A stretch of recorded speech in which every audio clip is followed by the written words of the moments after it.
ఓం నమో భగవతే వాసుదేవాయ. ఓం నమో భగవతే వాసుదేవాయ.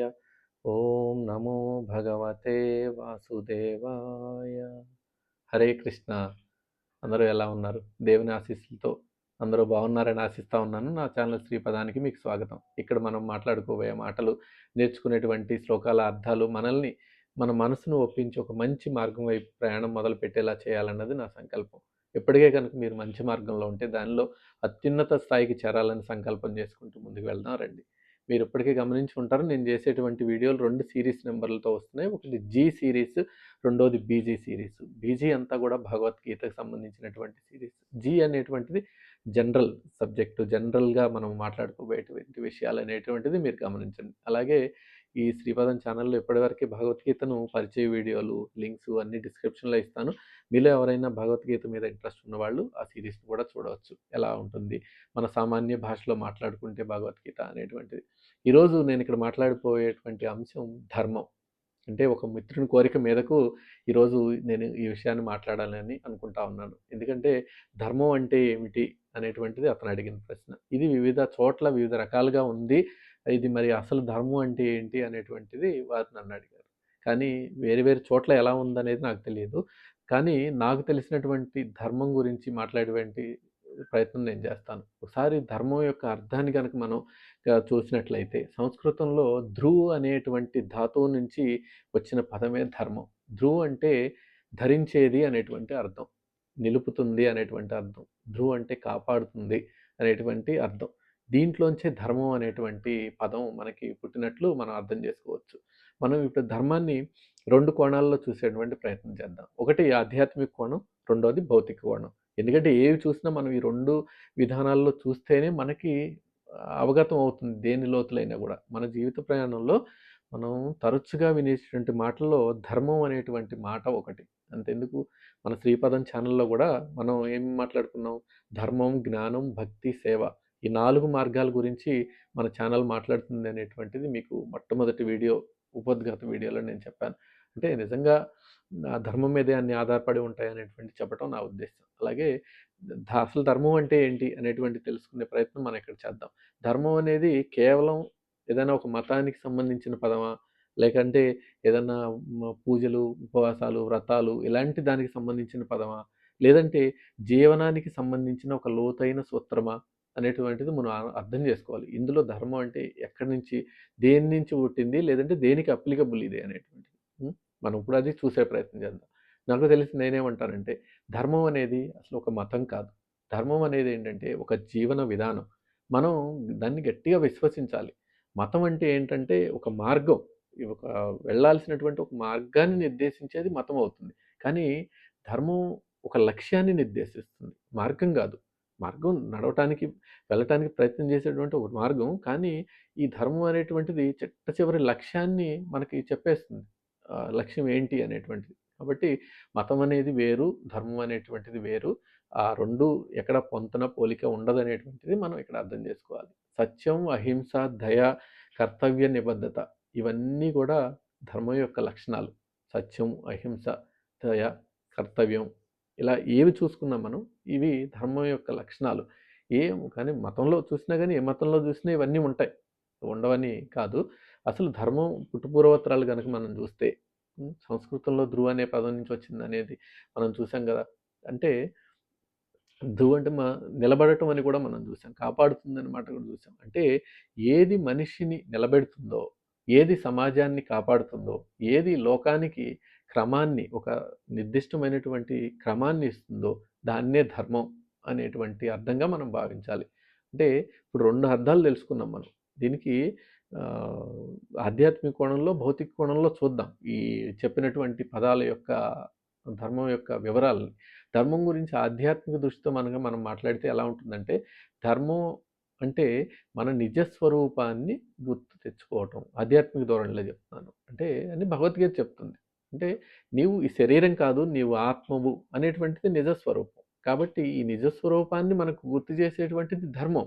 అంటే మనిషి ఆత్మ రూపము అనేటువంటి దాంతో చేస్తుంది. శరీరం అభిమానంతో కోపం, లోభం, అసూయ, అహంకారం ఇయన్నిటికి ప్రదర్శిస్తే మళ్ళీ అది అధర్మం కింద వెళ్ళిపోతుంది. అందుకని అవి కాకుండా నీవు శరీరానివి కాదు, ఆత్మవు అనేటువంటి ధర్మాన్ని మనకు గుర్తు చేస్తుంది కాబట్టి అది ధర్మం అవుతుంది. ధర్మ మార్గం అవుతుంది అది తెలుసుకోవటం.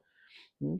ఆత్మశృతితో జీవించటమే ధర్మం అవుతుంది. అంటే ఆత్మశృతితో ఆత్మ అని చెప్పారు, అది నిజం కదా! అది ధర్మం కదా! అంటే ఆ స్మృతితో జీవించటం ధర్మం అవుతుంది. అంటే ఒక మనిషి నిన్ను దూషించాడనుకోండి, ఉదాహరణ చూస్తే ఒక మనిషి నిన్ను దూషిస్తే అప్పుడు శరీరాభిమానంతో ఉన్న మనం ఏం చేస్తాం? వెంటనే ప్రతీకారం చేసేటువంటి ప్రయత్నం చేస్తాం. ప్రతీకారంగా అతను కూడా దూషించడానికి ప్రయత్నం చేస్తాం. మనమే గనుక ఆత్మబుద్ధితో ఉంటే ఇది శాశ్వతం కాదు. అతను అజ్ఞానంలో ఉండి మాట్లాడాడు. అతను శాంతంగా ఉంటే అలా అనేవాడు కాదు అనేటువంటిది అతను మనిషి శాంత పరిస్థితిలో ఉంటే అలాంటి మాట వచ్చేది కాదు అనేటువంటిది మనం ఆధ్యాత్మిక ధర్మం కింద భావించాలి. ఆధ్యాత్మిక ధర్మం తెలిస్తే మనం దాన్ని అలా తీసుకుంటాం. హ్మ్. అలాగే రెండో విభాగంలో భౌతిక దృష్టితో చూద్దాం ఇదే ధర్మాన్ని. భౌతిక ధర్మం అంటే ఏంటంటే ప్రపంచంలో సమాజ శ్రేయస్సు, నైతిక ప్రవర్తన మరియు వ్యక్తిగత బాధ్యతలకు సంబంధించినటువంటి ధర్మం ఇది. అంటే మనిషి సంఘజీవి. నలుగురితో కలిసి బ్రతకాలి. బ్రతకాలంటే కొన్ని నియమాలుండాలి. ఈ నియమాలు లేకపోతే సమాజంలో అరాచకం ఇలాంటివన్నీ వస్తాయి. ఈ నియమావళి భౌతిక కోణంలో ధర్మాన్ని బోధిస్తుంది మనకి. అంటే మన శాస్త్రాలు మన జీవిత పరమార్థాన్ని 4 పురుషార్థాలుగా విభజించాయి. అందులో ధర్మ, అర్థ, కామ, మోక్ష. అంటే ధర్మం మిగిలిన మూడిటికి పునాది. ధర్మం ఉంటే అది ధర్మంగా సంపాదించింది అర్థం అవుతుంది. ధర్మంగా పొందినది కామం అవుతుంది. ధర్మంగా నువ్వు ఒక భక్తి మార్గంలో నడిచింది మోక్షం అవుతుంది. అంటే ఈ మూడుటికి అర్ధ, కామ, మోక్షాలకి మూల స్తంభం ధర్మం. అలా మనం దాన్ని ధర్మాన్ని అనుభవించుకోవచ్చు. అంటే భౌతికంగా ఆలోచిస్తే ఏమవుతుందంటే ఇక్కడ మన పాత్రను, మన బాధ్యతను సరిగ్గా నిర్వర్తిస్తేనే అది ధర్మం, మన ధర్మం. అంటే తండ్రిగా తండ్రి ధర్మాన్ని నిర్వహించాలి. తల్లిగా తల్లి ధర్మం. విద్యార్థిగా విద్యార్థి ధర్మం. ఉద్యోగిగా ఉద్యోగ ధర్మం. పౌరుడిగా పౌరి ధర్మం. ఇవన్నీ భౌతిక ధర్మాలు. అంటే ఒక ఉపాధ్యాయుడు ఉన్నాడు. మంచి జీతం తీసుకుంటున్నాడు. కానీ సరిగ్గా పిల్లలకు బోధన చేయటం లేదు. కానీ అతను దేవాలయాల చుట్టూ వాటి వెనక తిరిగి పూజలు పునస్కారాలు చేస్తున్నాడు. అంటే అతను ధర్మాన్ని నిర్వర్తించినట్లా? కాదు కదా! అతను ధర్మాన్ని నిర్వర్తించాలంటే ముందు అతను చేయాల్సిన కర్తవ్యం చేయాలి. అప్పుడు ధర్మాన్ని అతను నిర్వర్తించినట్టు. కనుక మనం చెప్పిన 2 సందర్భాల్లో కూడా అర్థం చేసుకోవాల్సింది ధర్మం అనేది మాటల్లో కాదు, మనం చేసే కార్యాల్లో ఉంటుంది అనేటువంటిది. భౌతిక ధర్మం మనల్ని సమాజంలో మంచి మనిషిగా నిలబెడితే, ఆధ్యాత్మిక ధర్మం మనల్ని దైవానికి దగ్గరగా చేస్తుంది. ఇది తేడా భౌతిక ధర్మానికి, ఆధ్యాత్మిక ధర్మానికి. కాబట్టి ఇక్కడ ధర్మం అంటే కేవలం నియమాలను పాటించడం కాదు, మన మనసును శుద్ధి చేసుకోవటం అని మనం చెప్పుకోవచ్చు. అలాగే ధర్మం, అధర్మం గురించి మాట్లాడి ధర్మం కానిదంతా అధర్మమే కదా! మనం కొన్ని మాటలు కూడా చూసుకోవచ్చు. ధర్మం, అధర్మానికి చూస్తే మనం బాధ్యతగా ఉన్నామనుకోండి ధర్మం అది. నిర్లక్ష్యంగా ఉంటే అధర్మం. మన కర్తవ్యాన్ని మనం నిర్వర్తించాం ధర్మం.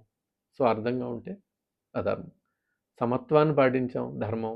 పక్షపాతంగా ఉన్నాం అధర్మం. కరుణతో ఉన్నాం ధర్మం. క్రూరత్వంతో ఉన్నాం అధర్మం. న్యాయంతో ఉన్నాం ధర్మం. అన్యాయంతో ఉన్నాం అధర్మం. భౌతికంగా ఇలా వస్తాయి అర్థాలు తీసుకుంటే ధర్మానికి. కనుక నువ్వు చేసే పని నిన్ను శాంతి మార్గంలోకి తీసుకువెళ్తుంది అంటే అది ఎప్పుడూ ధర్మమే అవుతుంది. కనుక అదే పని నిన్ను భయానికి కానీ, గందరగోళానికి కానీ గురి చేస్తుందంటే అది అధర్మం. కాబట్టి తేడా ఇలా ఉంటుంది ధర్మానికి, అధర్మానికి. భౌతికం చూసాం, భౌతిక ధర్మం చూసాం, ఆధ్యాత్మిక ధర్మం చూసాం. రెండిటి మధ్య తేడాలు కూడా మనం చూసాం. ఇప్పుడు భగవద్గీతలో ధర్మం గురించి శ్రీకృష్ణుడు అర్జునుడికి ఒక మాట చెప్తారు. 3వ అధ్యాయంలో 35వ శ్లోకంలో ఏమని చెప్తారంటే, శ్రేయాన్ స్వధర్మో విగుణః పరధర్మాత్ స్వనిష్ఠితాత్ స్వధర్మే నిధనం శ్రేయః పరధర్మో భయావహ అని చెప్తారు. అంటే దీని అర్థం మనకు తీసుకుంటే ఎప్పుడూ మన ధర్మాన్ని మనం విడిచిపెట్టకూడదు. స్వధర్మాన్ని మనం ఆచరించడం శ్రేయస్కరం. అంటే ఇతరుల ధర్మాన్ని ఎంత చక్కగా నువ్వు వెళ్ళి ఆచరించు, అది చాలా ప్రమాదకరమైనది. అంటే నీ ధర్మంలో ఎన్ని తప్పులున్నా స్వధర్మంలో మరణించటమే నీకు శ్రేయస్కరం గానీ పరధర్మాన్ని ఆశించడం మంచిది కాదు. అది భయాన్ని కలిగిస్తుంది అని చెప్పి అర్జునుడికి చెప్తున్నారు. అంటే ఈ శ్లోకాన్ని భగవంతుడు ఎందుకు చెప్పారు? అర్జునుడు యుద్ధం చేయకూడదు అనుకున్నాడు. అతను బయటికి మంచిగా అనిపించింది. కానీ క్షత్రియుడుగా అతని ధర్మం అది కాదు కదా! అందుకని ఆ ధర్మం ఎప్పుడూ కూడా మనకి భావోద్వేగానికి గురై మారిపోకూడదు. మన బాధ్యతని గుర్తు చేసేదిలాగా ఉండాలి అనేటువంటి అర్థంతో అక్కడ ఆ మాటను చెప్పారు. ఈ ధర్మాన్ని పాటించడం కష్టమైన పనని మనం ఆలోచన చేసుకోవచ్చు. ఎందుకంటే చాలామంది అనుకుంటాం ధర్మంగా ఉంటే త్యాగం, కష్టం ఇవన్నీ ఆనందం ఏముండవు. మంచివాడిగా ఉంటే కాబట్టి ఇది కష్టమైన పని అని. కానీ భగవద్గీత మళ్ళీ దీని గురించి ఇంకో 18వ అధ్యాయంలో మనకి 37వ శ్లోకంలో ఒక మాట చెప్తుంది. ఎత్తదగ్రే విషమివ పరిణామే మృతపోహం తత్సుఖం సాత్వికం ప్రోక్తం ఆత్మబుద్ధి ప్రసాదజం అని చెప్తుంది. అంటే ఏ సుఖమైతే మొదట విషంలా నీకు కనిపిస్తుందో, అంటే ఏ ఆనందమైతే ఏదైతే ఏ ధర్మం అయితే నీకు మొదట కష్టంగా అనిపిస్తుందో చివరికి అమృతంలా శాశ్వత ఆనందాన్ని ఇస్తుంది. అటువంటి సుఖాన్ని, అటువంటి ధర్మాన్ని సాత్విక సుఖం అంటారు, సాత్విక ధర్మం అంటారు అని చెప్తుంది. అంటే ధర్మాన్ని అనుసరించడం ఆత్మనియంత్రణ, శుద్ధి, బుద్ధి వల్ల కలుగుతుంది. ధర్మం అనుసరించినప్పుడు మొదట కష్టంగా అనిపించవచ్చు, కానీ చివరికి అదే శాశ్వత ఆనందాన్ని ఇస్తుంది. అధర్మం మొదట సుఖం ఇస్తుంది, కానీ చివరికి బాధను మిగులుస్తుంది అనేటువంటిది అక్కడ అర్థం. కాబట్టి కనుక ధర్మాన్ని సాత్విక సుఖంగా మనం భావించవచ్చు. కనుక భగవద్గీత లోతులకు వెళ్ళే కొద్దీ మనకు అనేక మంచి మార్గాలు మనకు అనేకంగా అనిపిస్తాయి. అందుకే మనిషి ఈ ధర్మాన్ని పాటించడానికి భగవద్గీత ఉపయోగపడుతుంది. చక్కని ధర్మాన్ని నేర్చుకోవడానికి ఉపయోగపడుతుందని కూడా మనం చేసుకోవచ్చు. అలాగే మన ఛానల్లో వచ్చేటువంటి గీత సిరీస్ మనగా మీరు చూస్తే వీటి గురించి ఇంకా లోతులు మీకు చాలా తెలుస్తాయి. అలాగే రోజువారీ జీవితంలో ధర్మం పాత్ర ఎక్కడ ఉంటుంది అంటే చూద్దాం మనం ధర్మం పాత్ర. ధర్మం అనేది పెద్ద పెద్ద సందర్భాల్లోనే కాదు, మనం చేసేటువంటి చిన్న చిన్న పనుల్లో చాలా ఎక్కువగా అనిపిస్తూ ఉంటుంది. ఎందుకంటే ధర్మం అనేది భావోద్వేగం ఎప్పుడూ కాదు, మన బాధ్యత అనుకున్నాం, ముందు చెప్పుకున్నాం కదా, భావోద్వేగంతో చేసేది ధర్మం అవ్వదు, బాధ్యతతో చేసేది ధర్మం అవుతుందని. కనుక మన నిత్య జీవితంలో కొన్ని ధర్మానికి సంబంధించిన మాటలు చూసామనుకోండి, తేలిగ్గా అర్థమైపోతుంది మనకు. చూడండి, ఇప్పుడు ఒక ట్రాఫిక్ సిగ్నల్ ఉంటుంది. ట్రాఫిక్ సిగ్నల్ని పాటిస్తే అది ధర్మం, నువ్వు పాటించకుండా దాటి వెళ్తే అది అధర్మం. అంతే. అబద్ధం చెప్పకుండా ఉండటం ధర్మం, అబద్ధం చెప్పడం అధర్మం. ఏదైనా వాగ్దానం ఇచ్చాం, వాగ్దాన్ని నిలబెట్టుకోవటం ధర్మం, వాగ్దానాన్ని విడిచిపెట్టడం అధర్మం.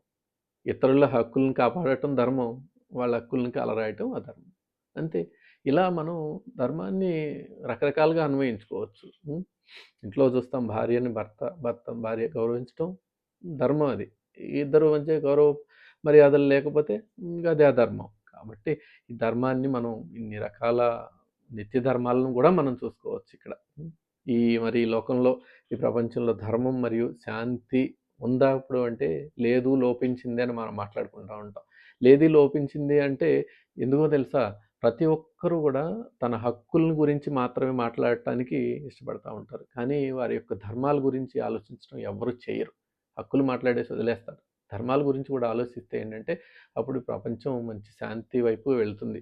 ప్రతి వ్యక్తి తన ధర్మాన్ని నిర్వర్తిస్తే సమాజానికి చట్టాలు అవసరం ఉండదు, శిక్షల అవసరం అంతకన్నా ఉండదు. మహాభారత వనపరం మనకి ఇదే చెప్తుంది. ఏం చెప్తుంది?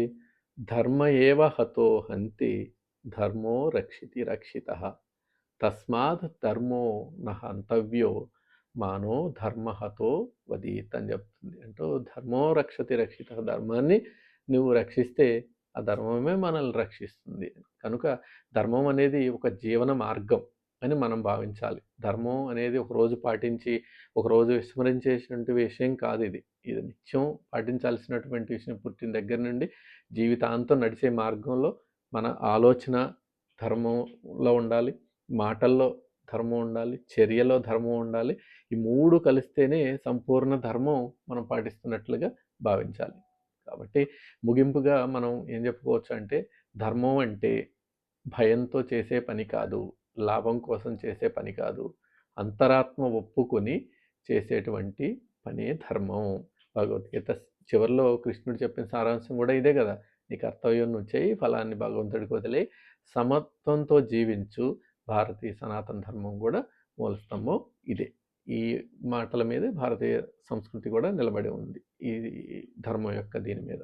కాబట్టి పాశ్చాత్య భాషల్లో ధర్మానికి రిలీజియన్ అనో లేదంటే డ్యూటీ అనో రకరకాల అర్థాలు ఉన్నా కానీ దాని విస్తృతమైన లోతుని పూర్తిగా ఏ పాశ్చాత్య భాషలు వివరించలేకపోయినాయి. అంటే మన భారతీయ సంస్కృతి మాత్రమే ధర్మాన్ని పూర్తిగా వివరించగలిగిందనేది చెప్పడం నా ఉద్దేశ్యం. ధర్మం అనేది ఒక జీవన విధానం. విశ్వాసాన్ని నడిపించేటువంటి ఒక శాశ్వతమైన నియమావళి. మరియు వ్యక్తిని ఒక ఉన్నతమైన మార్గం వైపు నడిపించేటువంటి ఒక సూచిక. కాబట్టి పురాణ వర్ణాశ్రమాల్లో అనేక ధర్మాల గురించి మనకు చెప్పబడినాయి. కాబట్టి అవన్నీ జోలికి పోవద్దు మనం. ఒక్క శ్లోకంతో మనం ధర్మం గురించి నేర్చుకుని ముగించే ప్రయత్నం చేద్దాం. మహాభారతంలో కర్ణపర్వంలో ఏం చెప్తారంటే, ధారయతే ఇది ధర్మ యత్ సాధారణ సంయుక్తం సధర్మ ఇది నిశ్చయ అని చెప్తారు. అంటే ధారయతే ఇది ధర్మ, ఏది లోకాన్ని నిలబెడుతుందో కాపాడుతుందో అదే ధర్మం. యత్సాద్ ధారణ సంయుక్తం, ఏ కార్యము ఆచరణ నియమం లోకాన్ని శ్రేయస్సుకి తోడ్పడుతుందో లోకం అంతటికి అదే ధర్మం. సధర్మ ఇది నిశ్చయ, ఇదే నిజమైన ధర్మం అని నిశ్చయంగా మనం చెప్పేయచ్చు అని చెప్పేటువంటిది ఆ మాట చెప్తుంది. కాబట్టి ఈ జగత్తుని, సమాజాన్ని, ప్రాణకోటిని పతనం నుండి కాకుండా పతనం నుంచి దూరంగా తీసుకువెళ్ళి నిలబెడుతుందో అదే ధర్మం. సమాజాన్ని మొక్కలు కాకుండా ఏదైతే ఉంచుతుందో అదే ధర్మం. ఇదే ధర్మం, ఇదే జీవన మార్గం, ఇదే శ్రీపదం కూడా. సో ఈ ధర్మం గురించి మాట్లాడినటువంటి విషయాలు మీకు నచ్చినవని భావిస్తూ, ఇప్పటివరకు చెప్పిన విషయాలు నచ్చినట్లయితే శ్రీపదం ఛానల్ని లైక్, షేర్ అండ్ సబ్స్క్రైబ్ చేసుకోండి. మంచి విషయాలు మరింత మందికి చేరేటువంటి అవకాశం కల్పించండి. ఇప్పటివరకు చెప్పిన విషయాలు ఏదైనా సరిగా లేదనిపిస్తే పెద్ద మనసుకు క్షమించండి. అలాగే ఇలాంటి మంచి విషయాలు సమాజానికి అందించే కార్యక్రమంలో మీరు పాల్పంచుకుంటారని ఆశిస్తూ నమస్కారం. మీ భీమ.